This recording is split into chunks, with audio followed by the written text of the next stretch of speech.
I knew from junior high or on that I wanted to join the military, and I thought I was going to join the Air Force. But when I went to join the Air Force, they had filled their quota of women.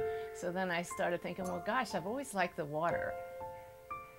On September 11th, I'll just remember it, as so many of us do, as a beautiful morning in Washington, D.C. We started out at the Pentagon and got in our cars and went to Andrews Air Force Base and took off, and we were over the Atlantic Ocean. We have information that a plane has crashed into the side of the World Trade Center. That's when I started to really search for answers to questions. Is this life all there is? Why did some people die? Why were some people in the wrong place and others survived? And I realized then, life is too short. And Ty and I had had this dream to go cruising on our sailboat for years. And 9/11, that made it very clear it's time to go.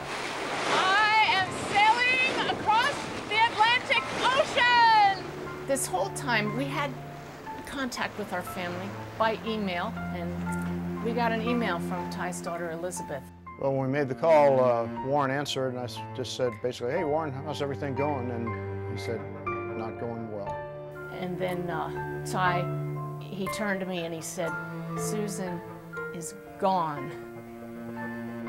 Instantly, I just wanted to protect him and just put my arms around him and my hands over his ears so he couldn't hear it. And that's when I knew all these books that I had read about mediumship and all these thoughts about the afterlife, I was going to now track that down. I now had a reason to find out if this was real.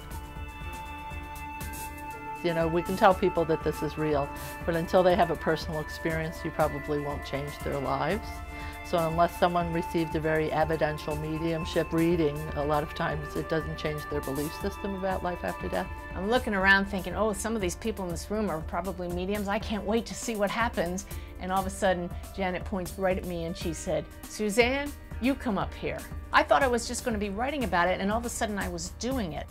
I've never been one to do anything halfway. So I knew that I needed to follow this path.